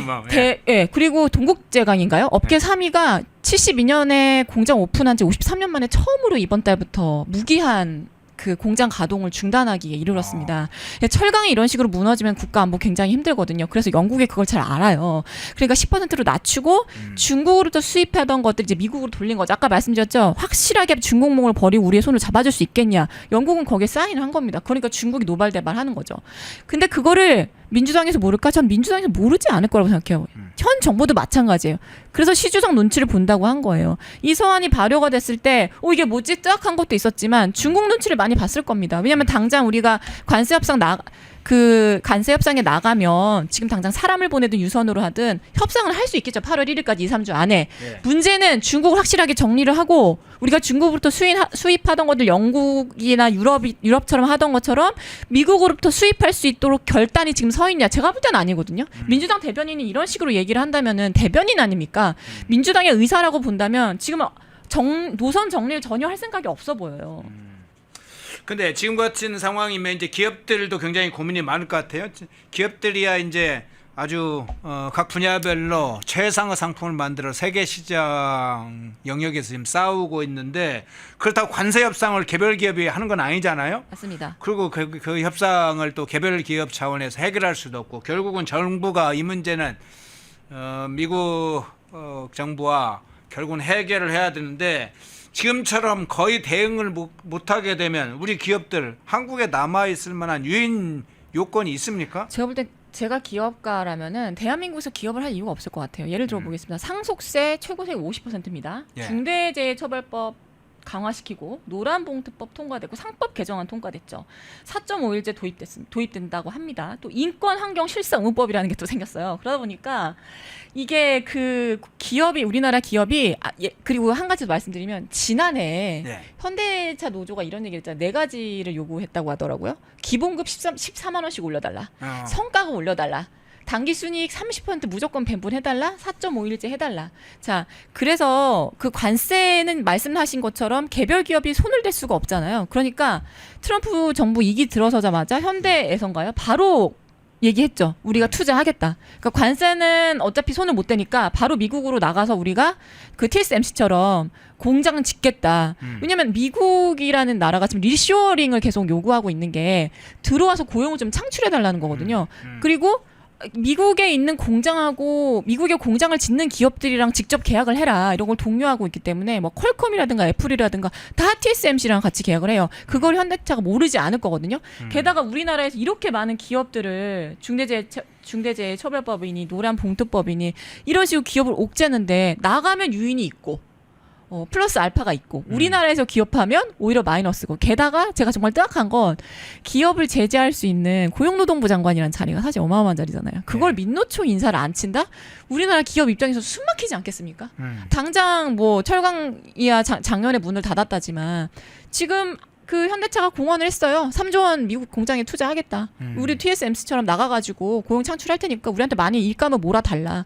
그러니까 그 국내 아니 추경을 풀면 뭐하고 뭐 스테이블 코인 얘기도 나오는데 그거 하면 기업이 다 뭐합니까? 떠나버리면. 기업이 떠나면은 고용은 어떻게 되고요? GDP 당장 주저앉을 텐데 그런 거는 생각을 안 하네. 기업을 육성을 하고 안 나가게끔 자꾸 독려를 하고 상속도 좀 낮춰주고 이런 식으로 해서 기업하기 좋은 나라를 만들어야 우리나라 기업도 지키고 해외 기업도 들어오게 되지 않습니까? 아무것도 안 해요. 아무것도 안 했어요. 우리나라 기업을 지킨 것도 아니고 오히려 뭐 그 법안 이상한 상법 개정안 같은 거 통과시켜가지고 뭐 그런 걸로 괴롭히고 관세 협정도 안 해주고. 자, 그 지금 정부 대응 방식의 문제점을 일부 좀 지적해 주셨는데 그럼 어떻게 해야 된다 보세요? 일단 그 뭐 캐롤라인 레빗이 서한에 대해서 이야기했을 때는 좀 여지가 있어 보였습니다. 우리가 네. 딜은 계속 그 협상의 여지가 있다. 왜냐면 네고시에이션이라는 단어를 분명히 썼기 때문에 지속적으로 우리가 이거를 그 교정할 생각이 있다는 것처럼 이야기를 했거든요. 근데 트럼프가 이거에 대해서 7월 8일에 우리는 이거 무조건 가는 거다. 25% 무조건 가는 거다라고 이야기를 했거든요. 네. 지금 국방비도 올려달라고 이야기하지 않았습니까? 테이블에 안 나온 거에 대해서 굉장히 단단히 화가 난 것 같습니다. 그리고 민주당이 우리 지금 그 용산에서 나온 얘기처럼 뭐 시간을 벌었다면서요.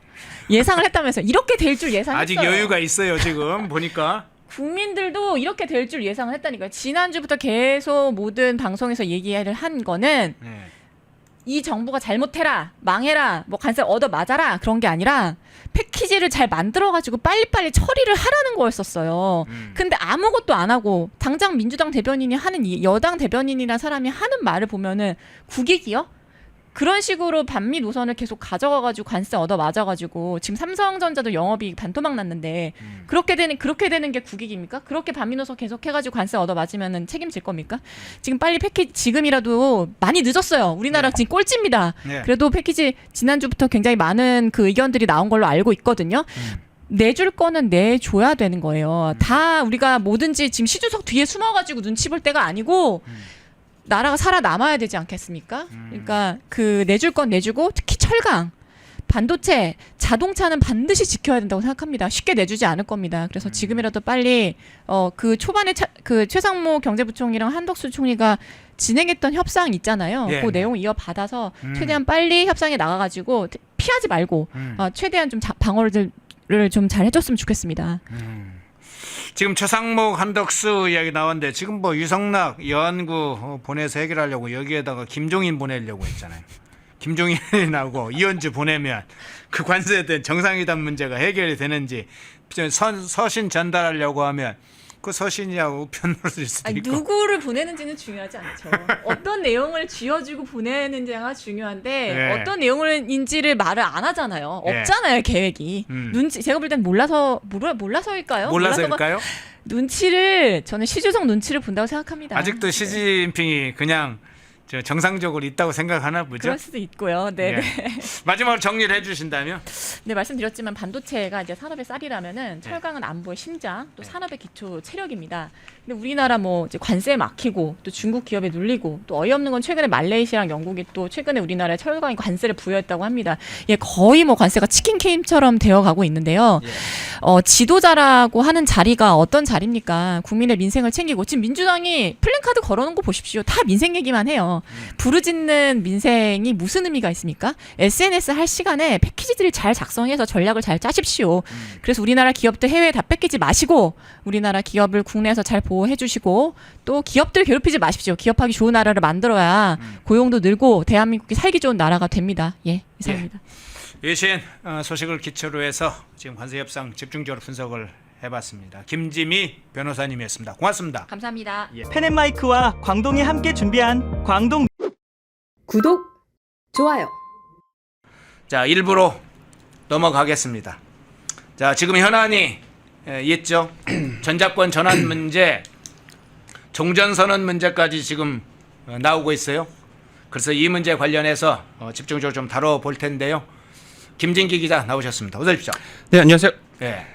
어제 오늘 한 2, 3일에 걸쳐서 계속 그쵸. 전시작전권 통제 문제 계속 나오네요. 네, 한 9일경부터 이제 관련 보도가 나온 건데요.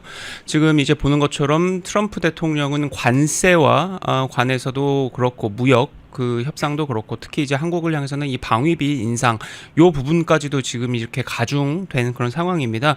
9일부터 이제 이재명 정부가 그런 지금 트럼프 정부를 향해서 이 전시작전 통제권, 이 전작권 환수를 협상 카드로 검토한다. 뭐 이제 요런 게 나오기 시작한 거거든요. 예. 지금 이제 한미 간의 관세 협상에서 전작권 전환 문제를 카드로 하겠다는 그런 이야기입니다. 그런데 이제 보도가 나온 것이요. 한 발 더 나아가서 한미 양국 정부가 통상 국방비 협상과는 별도로 한국군의 전작권을 이양하는 문제를 지금 별도로 협의 중이다라는 그 소식이 추가로 또 보도가 된 거예요. 이재명 대통령이 어제 새 정부 출범 후에 처음으로 이 NSC 전체 회의를 했는데 거기에서 이제 안보 현안 점검하면서 이 국방부 등으로부터 전작권 전환 문제에 대해서 이 심도 있게 서로 뭐 논의도 하고 또 보고도 받았다고 그렇게 합니다. 그리고 이재명 같은 경우는 전작권 전환 대선 공약으로 내건 바가 있거든요. 그리고 특히 지금 이제 위성락 국가안보실장이 지난 6일에서 8일 이 워싱턴 DC 찾아가지고 이 마코 루비오 이 미 국가안보보좌관 겸 국무장관하고 이 통상 국방 현안 논의했었는데 전작권 전환 문제에 대해서는 일단 위성락 실장이 말은 아꼈습니다만 요 통로로도 논의가 됐고 그리고 다른 통로로도 지금 논의가 됐다는 거예요. 그러니까 지금 이 트럼프 행정부의 기류 잘 아시겠지만 주한미군을 재조정하고 감축하는 것은 상당히 적극적이잖아요. 그렇죠. 네. 예, 주한미군 특히나 이제 중국의 대중 전략 차원으로 조정하려고 하는 입장도 있죠. 그렇죠. 그런 상황에서 전작권을 환수하겠다, 전작권을 이전해 달라라고 하는 거를 카드로 삼겠다는 것부터가 상당한 그런 그 파장이 있는 겁니다. 그래서 일단 대통령실에서 오늘 오전 11일 오전 입장을 통해서 전작권 환수는 과거부터 한미 간에 계속 논의되어 온 장기적 현안으로 새로운 사안이 아니다. 새 정부의 공약이기도 하다. 미국하고 긴밀히 협의해 나가겠다. 라고만 일단은 입장을 냈습니다. 다음 달 1일에 한미 상호관세 유예기간 종료입니다. 그래서 네. 이제 8월 1일까지 트럼프 대통령이 내가 좋아할, 내가 만족할, 흡족할 만한 그것을 안을 갖고 오지 않는다면 25% 때리겠어 뭐 이랬었잖아요. 그랬죠. 그러니까 이 한국 정부, 이재명 정부가 전작권 환수를 요 기간 안에 이렇게 협상 카드로 제시할 수 있다라는 그런 관측이 나오고 있는 그런 상황입니다. 네. 네. 자, 전작권 문제가 이 전환 문제는 상당히 민감한 여러 가지 문제가 있습니다. 이 문제와 함께 종전선언까지 지금 이야기가 나오기 시작했는데 네. 이렇게 이제 계속 반복되게 되면 주한미군 감축이나 철수 문제, 뭐 한미 연합사 해체 이런 문제가 계속 나올 텐데요. 그렇죠. 이 통상 압박과 함께 이게 여러 가지 형태로 좀 튈 수 있는 상황이겠네요. 그렇죠. 그러니까 지금 일단 종전선언 말씀드리기 앞서서 일단 요게 이제 이 전작권 환수라고 하는 거를 이재명 정부가 미국의 협상 카드로 검토하겠다고 하는 게 결국은 뭐냐면 관세 협상에서 요 부분도 카드로 삼겠다는 거잖아요. 예. 그러면 지금 이제 한국이 그리고 일본과 함께 놓고 봤을 때 어떻게 진행이 되고 있냐면 저 기사 제목처럼 지금 한국, 일본 다 지금 미국과의 관세 협상에서 별다른 진전 없이 다 겉돌고 있는 그런 상황입니다. 이게 지금 한국, 일본이 다 동아시아 핵심 동맹국이면서도 이 트럼프로부터의 딱 콕 집어가지고 지금 타겟팅이 된 그런 상황이잖아요. 네. 근데 가장 문제는 지금 이재명입니다. 이재명 정부입니다. 지금 한국은 아직까지도 정상 간의 접촉이 없습니다. 정상회담이 없어요. 예. 이재명 같은 경우는 트럼프 대통령하고 자기가 이제 6월 3일 대선에서 되고 나서 당선되고 나서 간신히 며칠 뒤에 20분 정도 통화한 게 전부였어요. 그죠? 네. 그리고 이제 그 이후에 캐나다까지 날아가 가지고 G7 정상회의에서 처음으로 정상회담을 하려고 했는데 갑자기 트럼프 대통령이 조기 귀국을 했잖아요. 예. 그래가지고 그것도 불발이 됐고 그 이후에 뭐 나토 안 갔죠. 그리고 이제 이번에 위성락 그 실장도 사실 미국 왜 갔나 싶은 거예요. 왜냐면 이 정상회담 관련해서도 뭐 못 박은 게 없잖아요.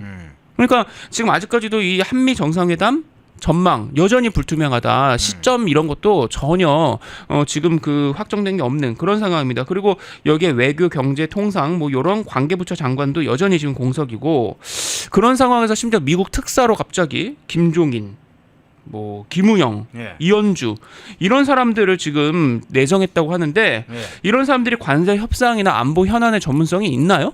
관련이 없죠, 별로. 뭐 이 분야의 통상 안보 관련해서 뭐 무슨 제대로 된 활동을 했다든가 뭐 기관의 어떤 전문가로서 어떤 능력을 보였다는 그런 게 없잖아요. 그렇죠. 그러니까 모 경제 매체에서는 이 김종인 같은 경우는 80년대부터 청와대에 있었던 사람이니까 그때부터 그 공화당 인맥이 상당하다 해가지고 뭐 그런 식으로 좀 보도를 하긴 했습니다. 아니 그냥 그거는 사교 관계고요, 그죠? 네. 예, 그건 그냥 사교적으로 맺는 거고 지금 우리가 얘기하는 관세 협상하고 안보 현안에 관한 이 협상, 요 살떨리는 지금 이 지금 상황에서의 무슨 전문성과 무슨 그 성과를 낼 수가 있겠느냐? 그냥 사교 활동을 잘하는 거지 그거를 그렇게 볼 수 없기 때문에 지금 이번에 이 미국 특사에 대해서 사실 누구도 성과를 기대하지 않고 있는 그런 상황입니다. 그러니까 지금 그런 상황인데 근데 조금 재밌는 게 있어서 제가 요 기사를 준비했어요. 예. 이게 일본 이시바 시게루 총리가요. 예. 지금 저게 이제 니케이 신문이거든요. 예. 이 트럼프하고 정상회담도 하고 또 미국하고 빈번히 접촉도 하고 있는데 8월 1일에 관세를 미국이 물리겠다고 하는 그 발표를 놓고 보면 한국하고 차이가 전혀 없습니다. 그죠? 예. 그러니까 그런 상황인데 근데 이재명 민주당보다도 이시바 총리가 지금 트럼프하고 더 공개 갈등을 표출 중인 상황이에요. 그렇죠. 트럼프 대통령이 뭐 버르장머리가 없다 그러고 막 난리 나지 않았습니까? 예. 근데 시게루 총리가요 10일 이 후집 TV 나가가지고 안보하고 에너지 등에서 미국 의존에서 더 자립할 수 있도록 노력해야 한다라고 주장을 했고 또 관세 조치를 둘러싸고 미국에 많이 의존하고 있으니까 뭐 말을 들으라 뭐 이런 거라면 얕보지 말았으면 한다. 이게 바로 그 전에 9일 하루 전날 9일에 지바현에 가서 참의원 선거 지원 연설에서 미국의 관세 조치에 대해서 시게루가 얕보일 수 없다라고도 얘기를 했거든요. 그러니까 이 진위를 묻는 질문에 대한 답이었어요. 그러니까 요거에 대해서 국내 한국의 한 통상 무역 전문가, 이 무역 통상 쪽의 전문가가 있는데 국내에 한 전문가가 이제 뭐라고 이 시게루 총리의 발언을 코멘트를 했냐면 현직 수상이 나메루, 이게 이제 뭐 완곡하게 말하자면 얍보다인데 나메루. 근데 이 나메루라고 하는 게 일본의 어감을 더 살리자면 우습게보다 깔보다라는 거예요. 그러니까 평상시 대화에서는 이게 어떻게 받아들이는 거냐면 이 나메루 이 동사가 우스워 보이냐? 날 깔보냐? 이런 거에서 쓴다는 말이죠. 그러니까 상당히 거친 표현이라는 겁니다. 그러니까 지금 시게루 총리가 미국 트럼프를 향해서 깔보지 마! 라고 한 거라는 거예요. 그러니까 지금 그래서 상당히 놀랍다. 그러니까 20일 참의원 선거를 앞두고 일본 국내 유권자를 의식한 점을 감안을 하더라도 이시바 총리와 미국에 대한 감정을 이렇게 드러낸 게 좀 그대로 느껴지는 말이어서 좀 놀랍다라는 평가가 나옵니다. 그러니까 지금 이런 것 때문에 한국, 일본이 이 트럼프를 향해서 공동 대응해야 되는 거 아니냐라는 그런 그 국내 전문가들의 그 의견도 나오고 있습니다만, 근데 당장에요. 한국 이재명 정부가 전작권 환수 카드를 던진 거는 전혀 특수 상황이에요. 그렇죠. 그러니까 따로 떼놓고 심각하게 봐야 되는 그런 상황입니다. 그래서 그 외교통상부의 이 위성락 등등과 함께 오래 근무했었던 이 김건 국민의힘 의원 같은 경우는 전작권 전환과 관련해서 과거 정부에서 추진할 때와 지금은 상황이 완전히 다르다. 지금 앞서 오늘 오전에 대통령실에서는 원래 전작권 환수는 그동안 쭉 한미 양국 해왔던 논의야라고 얘기했지만 통상적인 그 이야기다. 아니라는 거예요. 예. 지금 김건 의원은 전작권 전환과 관련해서 과거 정부에서 추진할 때고 지금 상황이 완전히 다르다. 왜? 미국의 국방 전략이 변화했다. 지금 특히나 트럼프 행정부는 지난 3월에 임시 국방 전략 지침을 통해서 대만에 대한 중국의 침공 저지 그리고 미 본토 방어가 유일한 기준 시나리오라고 밝힌 바가 있다. 그래서 그 과정에서 다른 지역의 위협은 해당 지역의 동맹국이 책임을 져야 된다. 그러니까 이런 지침이 최종적으로 미국이 확정이 되면 한국 같은 경우는 성급하게 전작권 전환 그게 추진이 되면은 이게 지금 한반도의 전쟁 억제 그리고 유사시 북핵 이 북한 격퇴 임무의 대부분을 우리가 준비되지 않은 상태에서 맞게 될 가능성에 대한 우려 이게 지금 나오고 있는 겁니다. 그러니까 이 지금 전작권 환수라고 하면서 이게 마치 군사 주권의 회복인 것처럼 민주당이 밀어붙일 것이라면 이재명이 밀어붙일 것이라면 안 된다. 이거는 무책임한 안보 퍼퓰리즘이다. 라고 한 겁니다. 그러니까 결국에는 이 전작권 전환 문제를 꺼내는 것 자체가 주한미군의 주둔 명분을 강화시키겠습니까? 약화시키겠습니까? 약화시키는 거죠. 그러니까 주한미군의 공백을 어떻게 부담할 것이냐. 요거에 대해서 당장에 지금 우려가 커지는 것이고요. 그리고 전문가들은 또 지금 이재명 정부가 관세 협상에서 요 전작권 요 환수를 카드로 삼겠다고 얘기를 하는데 이 전문가들은 이런 멘트를 지금 하고 있어요. 아니 카드라는 게 해당 사안에 있어서 상대가 목을 매지만 우리는 큰 이익이나 손해가 걸리는 것이 아닐 때 구사가 가능한 거잖아요. 예. 카드라는 게 그러니까 어떻게 보면 좀 우리가 유리하게 좀 우리의 무기처럼 삼을 수 있는 거가 카드잖아요. 그렇죠. 근데 미국은 이미 전작권을 우리가 갖고 있으면 좋겠다는 입장이지만 굳이 니네가 달라고 하면 그냥 줄게 라고 하는 게 이미 2010년대부터 가지고 있었던 입장이잖아요. 그러니까 미국이 일단 평시작전권 같은 경우는 잘 아시겠지만 YS 때 그 환수가 됐고 지금 전작권만 계속해서 지금 되는데 이미 2010년부터 미국은 그냥 언제든지 사실 주겠다는 입장이었단 말입니다. 근데 이게 어떻게 카드가 될 수가 있냐는 거예요. 그렇기 때문에 지금 이재명 정부의 이 전작권 환수 요것도 대단히 지금 우려가 스럽고 그리고 관세 협상에서 이거를 연관해서 카드로 삼는다? 이게 우리가 트럼프를 상대로 했었을 때 무기로 삼아서 쓸 수 있는 우리가 유리하게 쓸 수 있는 내밀 수 있는 이게 카드가 되냐? 아니라는 겁니다. 자, 합참 의장이 이 관련해서 전시작전권 관련해서 사실은 의견을 냈다고 그러죠. 안규백 후보자가 합참 의장한테 이 전시작전권 전환 문제에 대해서 어떻게 보느냐. 그러니까 지금은 우리는 정찰과 관련해서 예를 들면 미국의 정찰 자산이 있죠. 위성을 통한 365일 24시간 북한을 감시할 수 있는 그런 정찰을 통해서 감시하고 정보를 수집하는데 그걸 우리는 아직 갖추고 있지 못하다. 그래서 이미 2014년도부터 있었던 조건에 기반한 전작권 전환에 있어서 이 부분을 아직 우리도 굉장히 취약하다. 북한이 상당히 우려스러운 갑작스럽게 기습적인 어떤 군사적 행동을 할 때 그걸 우리가 상설적으로 감시할 수 있는 정찰 자산을 갖추지 못했기 때문에 전작권 전환은 현재 바로 이루어질 수 있는 건 아니다. 이루어질 수가 없다. 해서도 안 된다. 이런 입장을 그 합참 의장이 이 안규백 지금 국방부 장관 후보자한테 보고도 했다고 하죠. 자, 그 문제도 있고 이번에 앞서 이제 이야기했던 지금 방미 뭐 특사, 미국 특사로 갈 사람들 중에 일부가 왜 종전선언 관련해서 가는 거냐 이런 얘기도 나오고 있죠. 그렇습니다. 지금 이제 기사 보시면은 딱 드라이하게 행사 소개하는 저 기사가 하나 딸랑 나온 게 있어요. 이게 뭐냐면 한국전 정전협정 체결 72주년 맞이해서 한반도 평화와 북미 외교관계 정상화를 주제로 한 코리아 피스 포럼. 이게 이제 23일 미국 연방의회 레이번 하우스 빌딩에서 개최가 된다는 겁니다. 근데 이 포럼이요, 좀 누가 이제 거기 그 이 포럼을 주도하고 하는 거를 지금 좀 뜯어봐야 됩니다. 왜냐하면 이 미 하원의 대표적인 친한파로 꼽히는 이 민주당 캘리포니아의 브래드 셔먼 의원이 주최를 하고 그리고 미주 한인 유권자 시민단체인 미주 민주참여 포럼 여기 대표가 최강철이라고 한 사람이에요. 최강철. 여기서 이제 후원하는 정기 연례 행사다 정도인데 딱 요게 이제 드라이하게 행사 소개가 될 텐데 근데 이 최강철이라고 하는 사람이요 문재인의 경희대법대 후배입니다. 재미 사업가예요. 그래서 이 사람이 대표로 있는 이 단체가 지난 몇 년 동안 한반도 종전선언을 이 미 정가에서 계속해서 여론 확대를 막 했던 사람이에요. 그래서 이 미국하고 북한 간의 연락사무소 설치, 뭐 평화협정, 로드맵 마련, 뭐 요런 이 한반도 평화 법안이 있어요. 이 법안의 통과를 앞장서 왔습니다. 근데 이 미국 그 민주당도 그렇고 특히 공화당은 이 법안에 대해서 너무나 이 냉기류가 흐르기 때문에 앞서 의회 회기 때 다 폐기가 됐고 이번에도 폐기가 될 걸로 지금 예상이 됩니다. 근데 이거를 계속 추진해 왔던 그런 단체예요. 미국 내의 민주당 단체인 거죠. 어떻게 보면 그 대표부터가 문재인의 법대 후배고 근데 이 단체가 계속해서 종전선언을 추진했었던 곳이란 말입니다. 미국 워싱턴에서.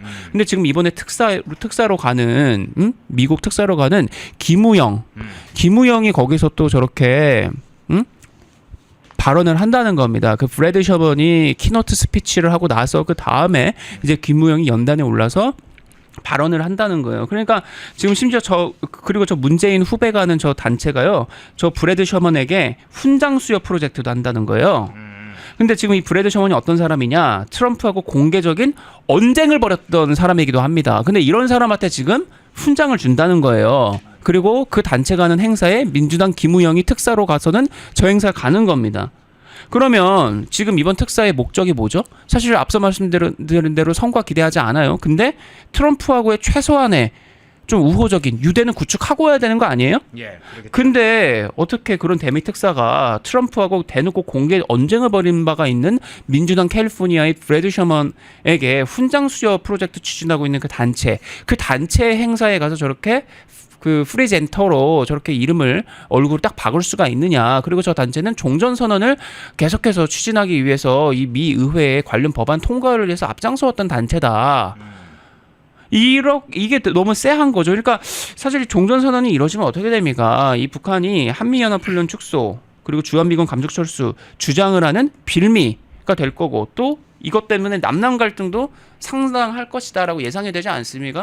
그런 상황에서 지금 전작권 한 수도 카드로 삼겠다고 하지. 그리고 미국 특사가 저런 행사 가서 행사 참여한다고 하지. 이것들 다 맞물려 놓고 보면 상당히 좀 쎄하다라는 생각이 듭니다. 네.